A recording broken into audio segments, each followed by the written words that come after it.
Quand les nouvelles s'affolent, Métropole fait le point. Le point tous les matins, simultanément sur Radio et Télémétropole. Le point est une courtoisie de la BNC, des pompes solaires Chimgé, Unipièce et Lissa Lotto. Madame, Monsieur, bonjour. Bienvenue à la rubrique Le Point de Radio et Télémétropole. Merci de votre fidélité, merci de l'intérêt. Notre invité ce matin pour commenter l'actualité, l'ambassadeur Hervé Denis. Bon, évidemment, c'est un invité qui a plusieurs casquettes, plusieurs chapeaux, je dirais. Ambassadeur pour avoir été à Taïwan, pour avoir été aux États-Unis d'Amérique. Mais c'était aussi un ancien ministre, ministre des Affaires sociales, ministre de la Défense. Notre invité, M. Hervé Denis, était également président de la Chambre de commerce et d'industrie d'Haïti, président de la Chambre de commerce et d'industrie de l'Ouest. C'est un homme d'affaires. Donc voilà, entre autres casquettes que je pourrais donc utiliser dans le cadre de l'émission de ce matin. Monsieur Denis, bonjour, bienvenue. Merci d'accepter de venir sur le plateau pour partager votre compréhension de la crise actuelle. Bienvenue. Merci beaucoup. Bonjour, monsieur, et merci beaucoup, monsieur Théodore, et bonjour à vous et à tous ceux et celles qui écoutent votre station d'une façon ou d'une autre ou qui la regardent aussi. En dépit des circonstances malheureuses que traverse notre pays, je suis bien content d'être avec vous. J'ai lu quelque part, en parlant de vous évidemment, qu'Hervé Denis fait régulièrement la promotion tant dans les médias locaux, que ceux de la diaspora pour encourager les investissements en Haïti. Est-ce que vous le faites encore aujourd'hui? Vous encouragez les investissements? Je pense que c'est un passage obligé. Évidemment, il faut tenir compte des difficultés que nous confrontons, mais les difficultés ne sont pas appelées à perdurer, à rester dans la durée. Il faudra trouver une solution à cette situation exceptionnelle que nous vivons. Mais moi, je pense que Haïti n'a de salut, entre autres, que par la création d'emplois et des emplois qui soient profitables pour tout le monde. Et comme nous ne sommes pas nous-mêmes capables de créer toutes ces industries-là, nous avons une main-d'œuvre qui est abondante, qui sert d'ailleurs ailleurs, donc il faut préparer. Et ensuite, même dans le cas actuel que nous vivons, nous ne devons pas focaliser toutes nos forces pour la résolution seulement du problème de sécurité, mais également jeter les bases. Une fois qu'on aura résolu ce problème de sécurité, et on ne va pas attendre des années pour qu'on puisse faire appel aux investissements. Il faut qu'on travaille parallèlement une fois que ce climat aura été assaini pour que les appels à l'investissement arrivent dans le pays. Voilà qui pourrait faire naître l'espoir dans les circonstances actuelles, entendre quelqu'un qui s'y connaît, qui est du sérail, qui sait investir et qui aujourd'hui pense qu'on peut encore encourager les investissements dans un pays où l'on incendie les hôpitaux, les écoles, les facultés, l'aéroport est fermé, ne fonctionne presque pas. C'est l'évacuation des ressortissants étrangers du pays. Et vous, quoi que vous soyez à l'étranger, vous pensez qu'il y a lieu d'encourager malgré tout les investissements étrangers dans ce pays? Moi, je crois que les décisions publiques doivent se pencher aussi, d'abord et surtout, à assainir la situation. Je crois qu'on y travaille. On a fait appel aux Nations Unies qui enverra des troupes. Mais ce que je dis, bien sûr, la gravité dans laquelle on se trouve, c'est une affaire hors norme, mais en même temps, il faut aussi jeter les bases une fois qu'on aura passé cette étape de sécurité pour que le pays soit très propice aux investissements. En d'autres termes, la tâche du gouvernement, ce gouvernement de transition, c'est aussi de préparer non seulement des investissements, non pas dans la bouche, mais aussi préparer aussi que nous ayons des lois plus attrayantes, des décrets plus attrayants pour que les investissements puissent arriver rapidement. Parce que le problème que nous confrontons a aussi sa base dans le manque d'investissement dans notre pays, dans une mauvaise distribution des richesses de ce pays.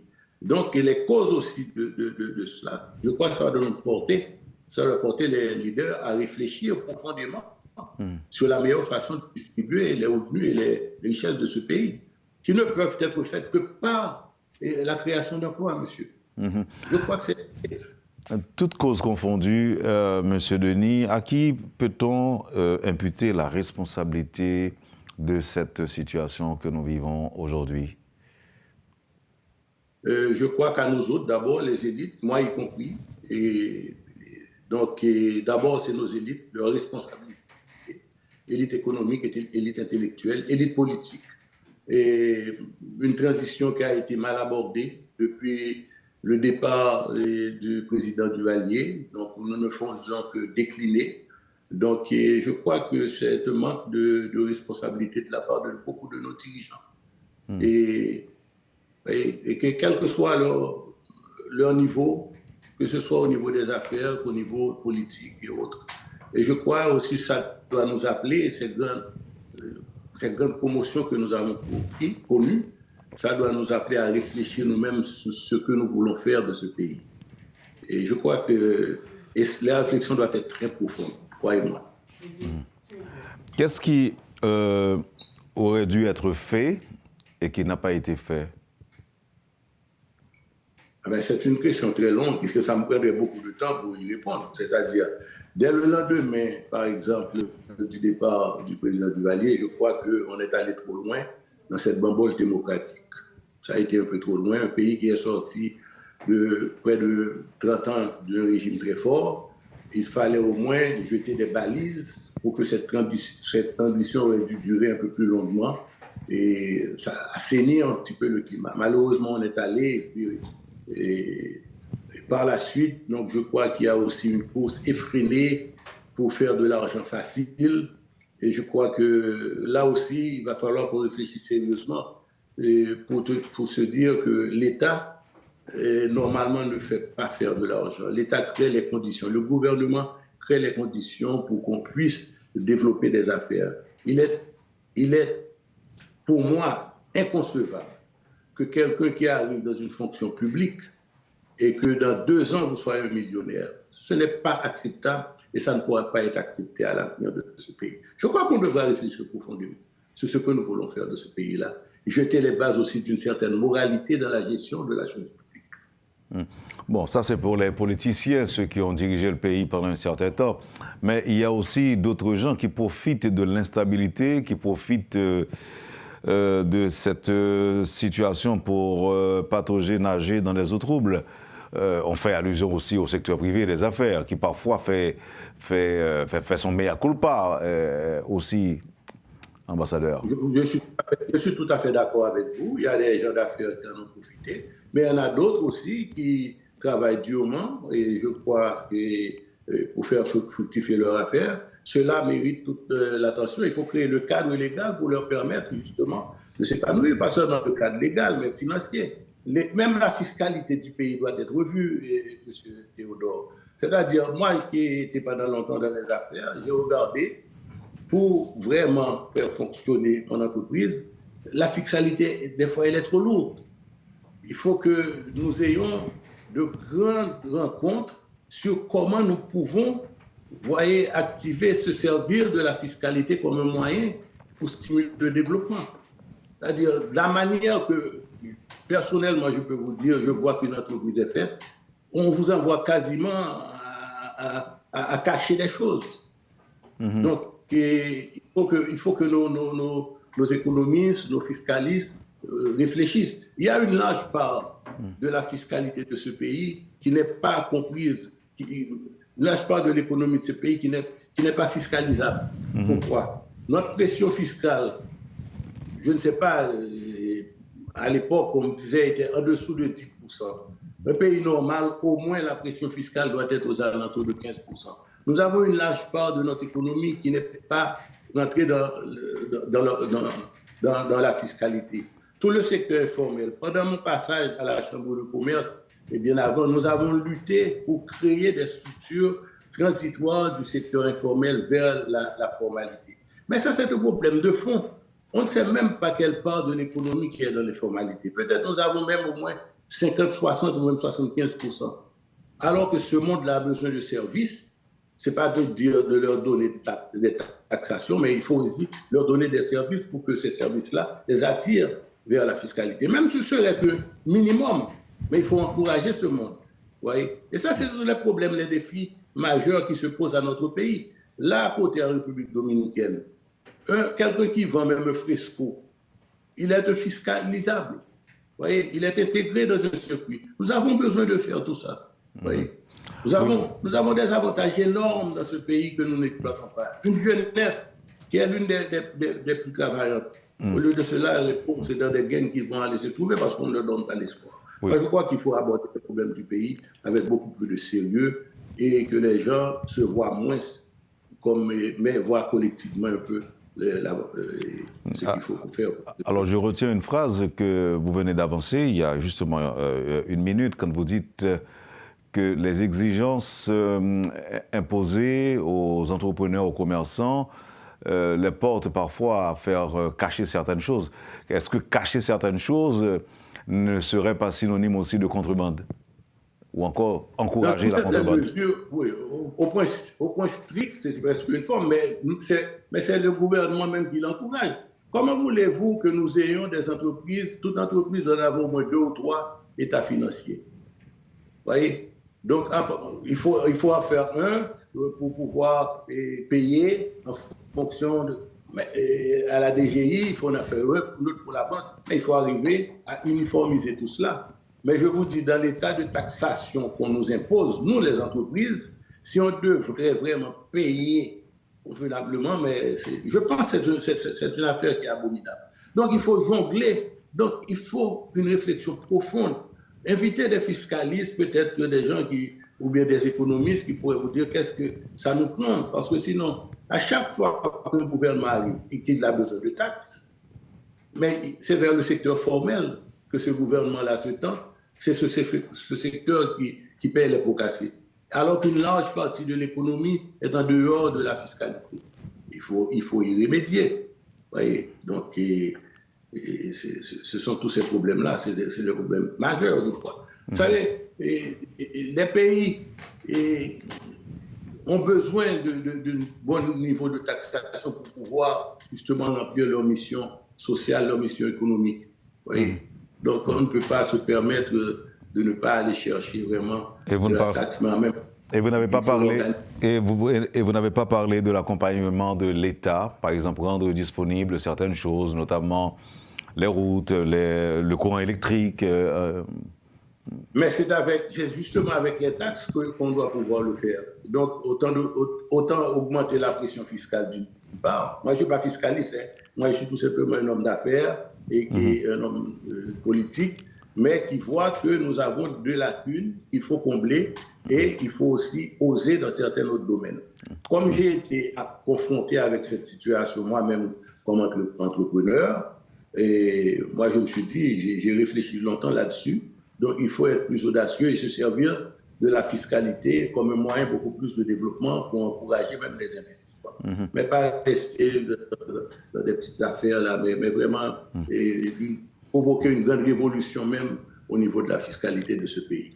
Maintenant, nous sommes dans cette situation, nous sommes pratiquement dans le gouffre.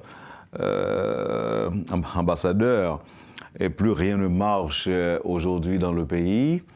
L'insécurité est galopante, des millions de gens sont sur le point de crever de faim.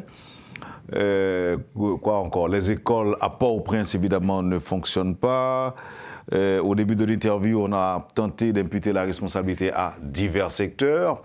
Maintenant que les problèmes étant identifiés, par où devrait-on commencer pour une vraie relance du pays, selon vous? Le problème est très complexe. D'abord, je pense qu'il faut qu'on arrive à cette situation-là. Mais ce n'est pas facile, la situation qui prévaut. Même quand on parle des gangs organisés, mais il y a toute une variété de gangs organisés.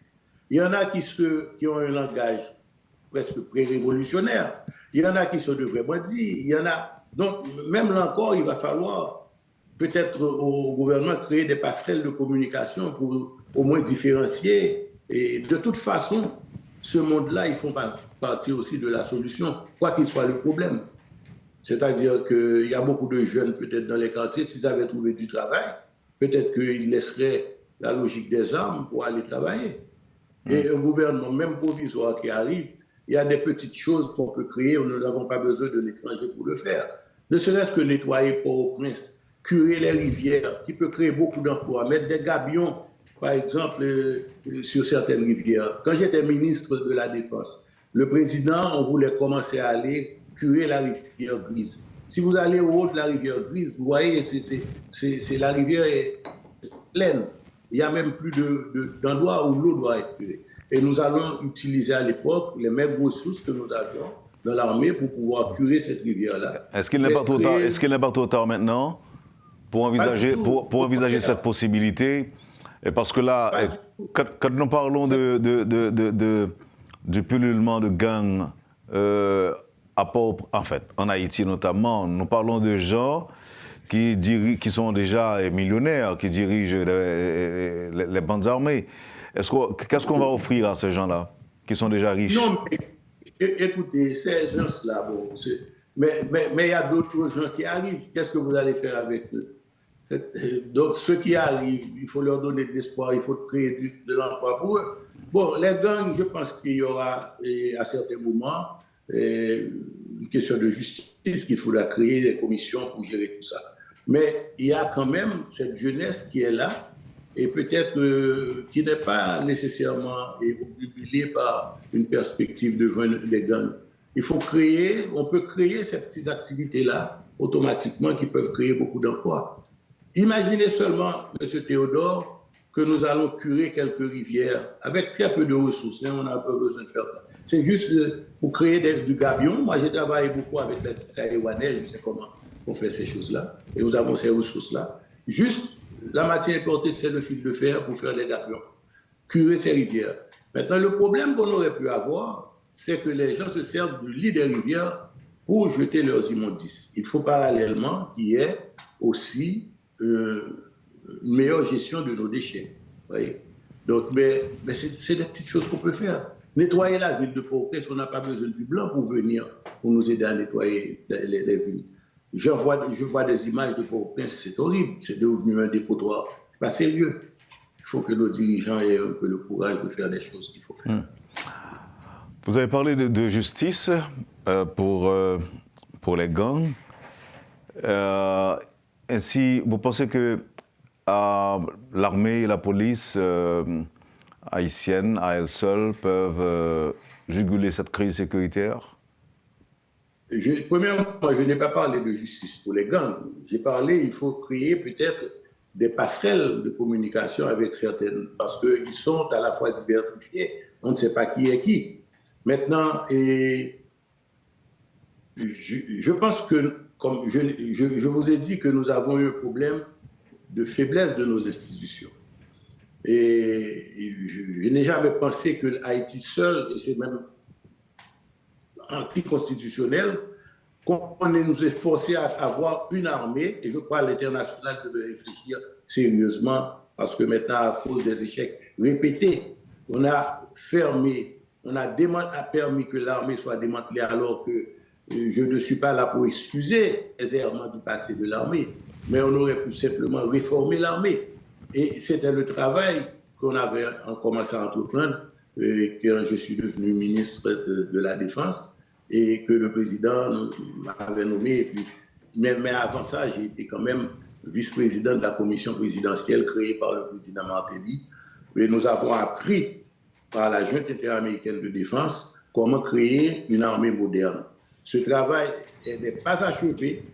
Il faudra quand même qu'on le reprenne pour qu'on s'engage. Et même le nom même de l'institution devrait pouvoir être changé. Moi, vous verrez que je parle toujours d'institution de défense, je ne parle pas d'armée. Parce que prendre seulement l'armée pour combattre des gangs, c'est réduire une institution aussi importante à seulement des pourchasseurs de gangs, alors que c'est une institution fondatrice de la nation, du pays. L'armée précède même l'État haïtien. C'est une armée qui nous a donné l'indépendance. Et qui serait chargé de lutter contre les gangs? La police? Non, pas la police, mais une force spéciale. Et je crois que pour rendre hommage à quelqu'un, maintenant qui n'est plus dans le système, et j'ai pu lui parler dans le temps, M. Danfoot, qui avait été envoyé comme envoyé spécial des Nations Unies, des États-Unis, il m'avait contacté à un certain moment et il avait proposé la création d'une force spéciale. Évidemment, cette force spéciale, dans le cadre que nous parlons du rétablissement de l'armée, devait certainement avoir des membres de l'armée et des membres de la police. Mais parce que, M. Théodore, il faut vous poser la question. Le problème des gangs, c'est un problème qui n'est pas appelé à durer tout le temps dans le pays. Donc, c'est-à-dire que créer une armée, ne serait-ce que seulement pour combattre des gangs, c'est réduire le rôle de l'armée. Vous savez, nous avons des problèmes de catastrophes naturelles, nous avons des problèmes de contrebandiers, nous avons des problèmes de surveillance de la frontière, nous avons des problèmes d'ordre environnemental. Tout ça, c'est des choses qui sont responsables, qui sont de la responsabilité de l'armée. Nous avons un plateau continental qui est immense, c'est le rôle des grandes côtes. Quelqu'un peut venir maintenant dans nos eaux territoriales et piller, racler les fonds marins, nous n'avons pas les moyens de faire. Donc, il y a pas mal de choses que l'armée doit faire. Ce n'est pas une question d'aller lutter contre les gangs, et qui est le rôle de l'armée. Oui, mais la question des gangs, aujourd'hui, ambassadeur, fait partie de nos priorités aujourd'hui. En fait, disons, la sécurité est l'une des priorités, pour ne pas dire la priorité des Haïtiens aujourd'hui. Je n'en disconviens pas, au contraire, je suis tout à fait d'accord avec vous, mais j'ai dit que ce n'est pas pour cette raison-là qu'il faut courir à prendre des décisions qui répondent à une conjoncture, mais il faut préparer également des décisions, des institutions qui doivent être structurellement préparées pour défendre le pays dans l'ensemble, pour appuyer un rôle de développement. Ça fait plus d'une année que les autorités haïtiennes avaient sollicité une intervention robuste pour faire face à l'insécurité, mais cette intervention robuste ou musclée tarde à se matérialiser dans les faits. Quel recours aujourd'hui? Bon, j'entends dire qu'il continue à travailler. J'ai même entendu dire qu'il y aura, dans la force kenyane, il y a une composante maintenant du Bénin. L'autre jour, j'ai donné une interview à la BBC où j'ai dit que le Bénin, premièrement, offre l'avantage que beaucoup d'entre nous, et nous sommes du Bénin. Nous sommes originaires du Bénin. Oui, donc, et en plus, il parle français. Donc, le président Patrice Talon, ce serait peut-être, s'il le fait, un autre avantage qui serait sur le terrain. Quoique, vous savez, ça me fait de la peine de parler de forces étrangères qui viendraient dans mon pays. Vous voyez, et je pense qu'il y a beaucoup qui le pensent comme ça aussi.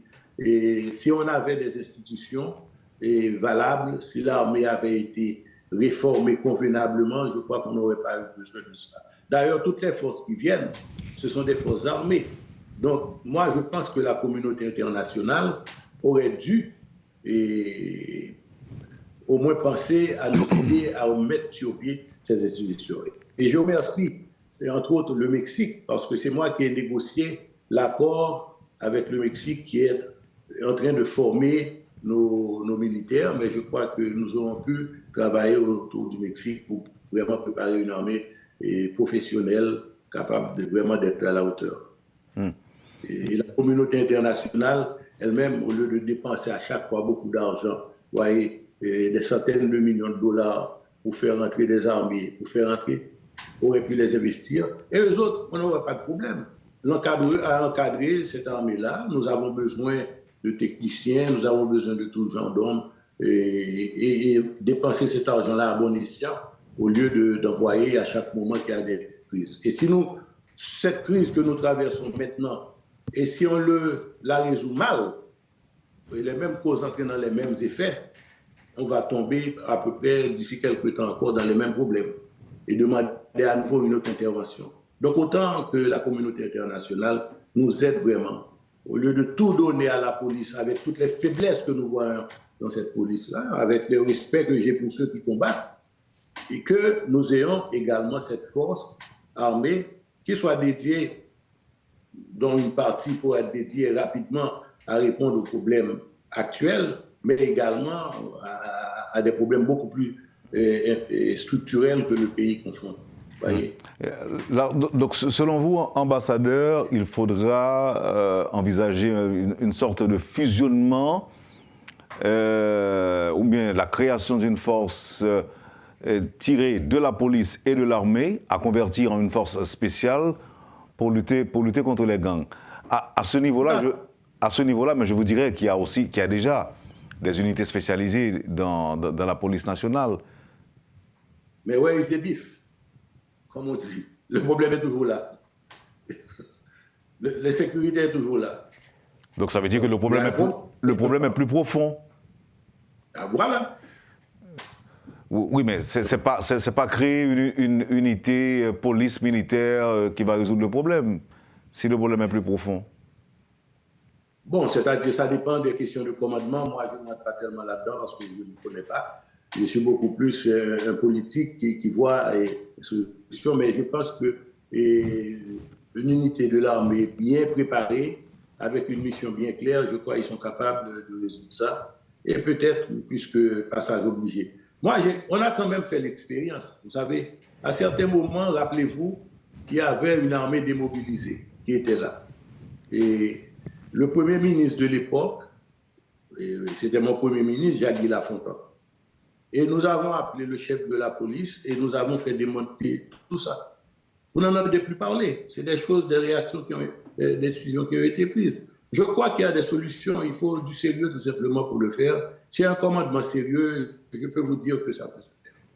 Oui. Avec les appuis même de certaines forces de pays amis, nous pouvons faire quelque chose. Donc quand vous parlez de commandement, de problème de commandement, vous faites allusion à la police et à l'armée ou bien à la police ou l'armée? Ou les deux à la fois? Moi, je crois qu'il faut cette unité-là. Et moi, je ne veux pas m'aventurer trop parce que c'est très technique, vous voyez, donc il faut laisser la place à des techniciens de terrain, mais qui est capable de donner cette réponse rapide. Ça existe dans plusieurs pays. Je crois qu'on devrait voir avec certains pays comment le faire. Par exemple, le Mexique pourrait être un bon allié là-dedans. Et bon, on a même parlé récemment, le Salvador a pu résoudre ces problèmes-là avec ses propres forces et autres. Non? Donc, je crois que c'est le sérieux avec lequel on est appelé. Et je vais vous dire quelque chose à propos de la police. Oui. Moi, j'ai insisté auprès du président Jovenel Moïse, qui c'était un jeune frère et dont je déplore l'assassinat, pour que l'une des premières choses qu'on devrait faire, c'est garantir à la police et à l'armée au moins une certaine sécurité dans leurs moyens de vivre. S'engager dans des constructions sociales pour ce monde. Et vous ne pouvez pas demander à des gens de vous défendre et quand ils ont le ventre vide, quand ils sont sous-payés, quand ils sont mal logés. Voyez? Donc c'est très important qu'on doit donner à ce monde-là certaines conditions. Et peut-être les raisons pour lesquelles nous pataugeons, c'est parce que nous manquons à l'essentiel.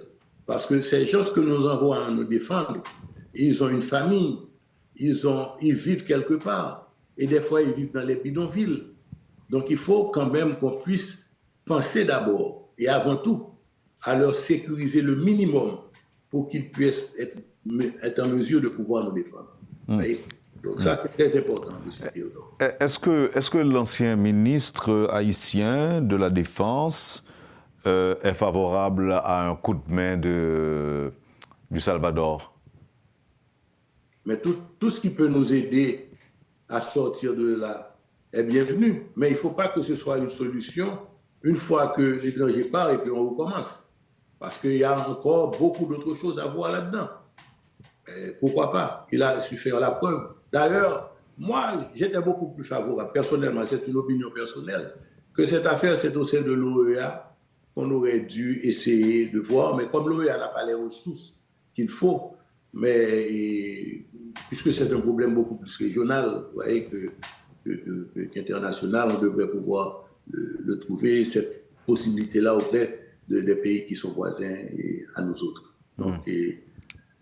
Donc l'implication de la CARICOM est plutôt d'ordre politique, non? Oui, l'implication de la CARICOM, c'est d'ordre politique. Et puis, bon, nous sommes rentrés dans la CARICOM. Malheureusement, il n'y a pas eu un grand débat autour de cela. La CARICOM offre l'avantage d'être un peu unitaire. C'est des pays tous d'origine qui font partie du Commonwealth.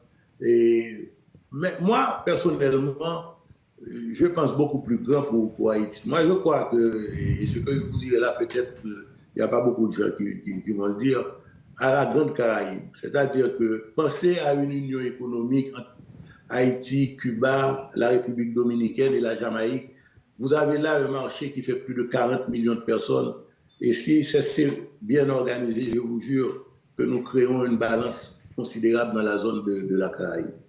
Mais nous avons doublé la population du CARICOM en étant là-dedans. Donc, je crois que nous sommes un géant au pied d'argile au sein de la CARICOM. Mais je crois qu'on pourrait penser aussi à d'autres formules qui pourraient vraiment avoir une capacité vraiment de travail, de relever la zone des Caraïbes et avec des ressources vraiment formidables. Mais ça, c'est quelque chose que je lance comme ça. Hein. Oui, vous l'avez dit, c'est votre point de vue, c'est votre opinion dont on pourrait tenir compte, et pourquoi pas d'ailleurs. Ambassadeur Denis, on va observer la pause et on revient tout de suite après pour aborder d'autres sujets avec vous, notamment la formation du Conseil présidentiel de transition qui est pratiquement dans l'impasse. Votre point de vue, avez-vous des propositions ou suggestions à faire? On verra tout cela au retour. En attendant, permettez que je vous remercie de votre disponibilité à Métropole. Yes. Poursuivez, Madame, Monsieur, la rubrique Le Point de Radio et Télémétropole. L'ambassadeur Hervé Denis est l'invité de la rubrique Le Point de ce matin. À tout à l'heure. Le Point est une courtoisie de la BNC, des pompes solaires Chimgé, Unipièce et Lissa Lotto. Bienvenue, Madame, Monsieur, à la deuxième partie de la rubrique Le Point de ce matin. Notre invité, l'ambassadeur Hervé Denis, pour commenter l'actualité. Je voudrais rapidement vous demander de réagir à cette formule qu'on tente d'expérimenter aujourd'hui en Haïti, qui consiste justement à mettre sur pied un conseil présidentiel de transition avec 7 membres ayant chacun le droit de voter et 2 observateurs. Comment vous comprenez cette formule? Ouais, moi, je trouve que nous avons cette manie de toujours créer des formules un peu très compliquées. Et évidemment, je souhaite que ça puisse marcher pour le bien du pays, mais personnellement, moi, j'aurais souhaité peut-être qu'on a eu des expériences dans le passé immédiat, qu'on choisisse un juge et puis qu'on choisisse un premier ministre. Peut-être qu'il aurait pu avoir un conseil consultatif qui pourrait encadrer ce juge-là. Mais là, une formule vraiment où on accepte quasiment un président qui vont choisir un conseil présidentiel. Et ensuite, moi, j'ai lu, à moins que les documents que j'ai lus ne soient pas... Mais j'ai lu qu'on va choisir un président parmi 5 candidats à l'intérieur de ce conseil et que les autres seront détenteurs de ministères régaliens. Alors, il y a quelque chose que je ne comprends plus rien là. Alors, qu'est-ce que va être le Premier ministre? C'est-à-dire un factotum? En sérieux. Il faut que... Moi, je ne sais pas, mais déjà mettre 2 Haïtiens pour s'entendre, c'est tout un problème. Alors, 7 Haïtiens, d'ailleurs, là, ça va être très difficile. Moi, je crois que la formule la plus simple aurait été d'aller vers la Cour de cassation et de choisir. Et ça a marché avec Mme Erta Pascal Poulot, ça a marché avec Boniface le président Alexandre. Boniface Alexandre. Pourquoi est-ce qu'on tente des choses qui sont un petit peu difficiles, compliquées, expérimentales? Maintenant, je souhaite, comme haïtien, que ça puisse marcher. Ça prend énormément de sagesse de la part de chacun des membres de cette commission-là. Et ça permet, je vous dis que ça va être très coûteux en termes d'énergie, en termes d'argent aussi, un pays qui n'a pas beaucoup de ressources. Moi, je crois que, je ne sais pas, mais c'est très difficile. C'est très difficile. En tout cas, je leur souhaite bonne chance pour le bien du pays. Quelle est la place, non seulement. Quelle est la place du dépassement dans le débat aujourd'hui? Je pense que, au point de vue barométrique, ça ne doit pas être très élevé parce qu'on aurait pu. Pourquoi est-ce que quelqu'un d'autre n'a pas proposé cette solution d'aller trouver un juge et puis de trouver un Premier ministre beaucoup plus facilement, beaucoup plus rapidement et encadrer avec leur conseil et ce président? Ça a marché. Et les deux présidents, les deux situations dont on a parlé, ont fait des élections et ils ont remis. On a rétabli un ordre constitutionnel. À votre avis, est-ce que ça cache quelque chose? Bon, les intentions des hommes ne sont jamais trop claires. Bon, ça cache certainement pour chacun une lutte pour le pouvoir. Bon, et ça, c'est légitime. On lutte pour son groupe, on lutte pour son groupement. Mais je crois que les difficultés de l'heure nous demandent un peu plus de dépassement que ça. OK. Vous pensez que dans les prochaines heures ou dans les prochains jours, on aura un président de cette formule? Bon, je ne sais pas. Je peux vous dire, je ne sais pas. D'ailleurs, et depuis tout le temps que ça a été formé, si vous voulez travailler rapidement, on aurait dû déjà en avoir un. Les nouvelles que je reçois, j'entends qu'il y a des démissions, il y a des désistements. Donc, on est toujours en train, toujours dans cette solution introuvable, quoi. Un autre point que je voudrais rapidement voir avec vous, vous étiez chez vous, vous avez entendu l'évasion spectaculaire du pénitencier national qui allait permettre, qui allait favoriser la sortie de quelques 4000 environ de détenus, dont certains très très dangereux.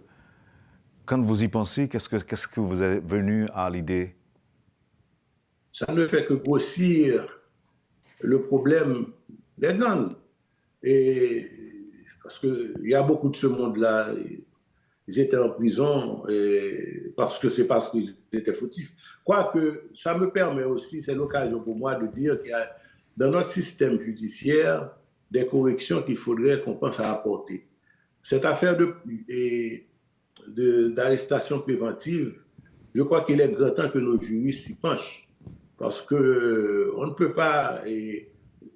on a eu des cas où des gens sont en prison depuis 10 ans, depuis 5 ans, et ils n'ont jamais connu leur juge. Donc je crois qu'en plus que ça coûte beaucoup à l'État, parce que le prisonnier, c'est quelqu'un qui est là, qui maigrement et payé, c'est l'État qui paye pour son incarcération. Mais en plus de ça, ça pénalise grandement la personne humaine. Donc je crois qu'on devrait se pencher, c'est ça que je disais tantôt. Maintenant, ces gens qui sont évadés, ce n'étaient pas des enfants de cœur, beaucoup d'entre eux. Donc ils vont grossir à nouveau les gangs et rendre le problème encore plus difficile. On a reçu également beaucoup de gens qui étaient en prison aux États-Unis ou ailleurs. Mais ces gens-là, on doit se poser la question, où est-ce qu'ils sont? Beaucoup sont aussi là dans les gangs. C'est pour cette raison que vous voyez, il y a des gangs qui ont une capacité technique très élevée. Mais toujours l'État qui a la capacité légale a des moyens, aura des moyens toujours pour vaincre ce cas de cette dérive de gangs. L'aéroport international Toussaint Louverture n'est pas fonctionnel, n'est pas opérationnel aujourd'hui, et ceci depuis environ 3 semaines, suite à une action des bandes armées qui voulaient empêcher son atterrissage à l'aéroport Toussaint Louverture en tirant sur l'aéroport et en ouvrant le feu même sur un aéronef. Conséquence, la situation devient de plus en plus compliquée pour les Haïtiens qui vivent en Haïti. Aujourd'hui, plus rien ne marche et nos pays dits amis d'Haïti procèdent à l'évacuation de leurs ressortissants, et ceci depuis quelques jours. C'est leur droit et tout le monde le reconnaît, on l'admet. N'importe quel pays, Haïti aurait pu faire de même si Haïti en avait les moyens, ou encore si l'État haïtien était beaucoup plus soucieux de ses ressortissants à l'étranger. Il aurait pu chercher à évacuer ces ressortissants qui se trouveraient dans des pays en difficulté. Mais notre situation, elle est apparemment particulière. Et ça vous dit quoi? Qu'on nous laisse ainsi? Bon, premièrement, en matière de sécurité, il y a des sites qui existent dans un pays qui devraient être inviolables. C'est-à-dire aéroport, route nationale, et même quand on a créé Pélig, on a mis un bataillon des forces armées pour protéger. Il y a des ouvrages qui devraient être la préoccupation première, les hôpitaux, choses comme ça. Donc ça encore, ça ajoute, vous voyez, au sérieux avec lequel nous devons aborder ces questions-là. Au cabinet, on avait commencé à élaborer un projet de loi sur les aires protégées qu'on devrait protéger justement. Et à l'époque, je suis intervenu comme ministre de la Défense pour dire que l'armée devrait avoir un rôle à jouer là-dedans. Ce n'est pas admissible qu'un aéroport international d'un pays soit la chose des ça, c'est la défense, ça doit être sacré. Il y a même des endroits qu'on devrait même interdire des manifestations. Une route nationale ne devrait pas. Et ça, il faut une main de fer pour empêcher certaines dérives dans le pays une fois que la situation a été établie. Il y a des choses qu'on ne peut pas accepter. Oui, mais parfois, ces manifestations-là sont organisées par des politiciens. Les politiciens qui eux-mêmes sont appelés à diriger le pays à l'avenir. Voilà. Donc, je crois que même la classe politique aussi a besoin de faire son éducation. Mais à défaut, il faut qu'on leur impose une conduite, tout simplement. Comment imposer cette conduite? Pas parler de sanctions? La force de la loi. Et puis ensuite, il faut qu'on arrive aussi dans ce pays. On me dit qu'il y a des représentations, mais sur quelle base? 2 personnes se réunissent, ça crée une fondation, ça crée un parti politique. Mais ce n'est pas sérieux. Il faut qu'on arrive à pouvoir créer des partis en fonction des critères qui sont établis. On n'a pas besoin d'avoir une multiplicité de particules qui appellent partis.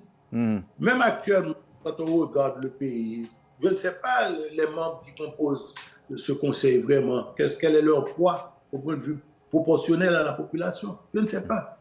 Oui. Donc, pour qu'on nous prenne au sérieux, il faut commencer déjà, et j'en appelle aux futurs dirigeants à présenter vraiment quelque chose de sérieux. Que quelqu'un, quand vous créez un parti, vous avez une responsabilité, même fiscale aussi, parce qu'il faut que ces gens se présentent aussi leur rapport d'impôt, qu'est-ce que vous faites, votre adresse, tout ça, et que vous ayez un nombre acceptable de membres pour créer une partie. Comme ça, mon rêve pour ce pays, c'est que ce pays arrive à avoir au moins 3 ou 4 grandes formations politiques. Au lieu d'avoir à chaque parti, vous voyez des petits minuscules là, et puis qui font plus de bruit qu'ils n'ont de moyens. Alors, il faut qu'on prenne les choses plus au sérieux si nous voulons que les autres pays nous prennent au sérieux aussi. Savez-vous, ambassadeur, qu'on est en train de faire une nouvelle expérience en Haïti aujourd'hui à la faveur de cette crise, l'hélico-taxi? Oui. Et Vous en avez entendu parler? C'est très coûteux.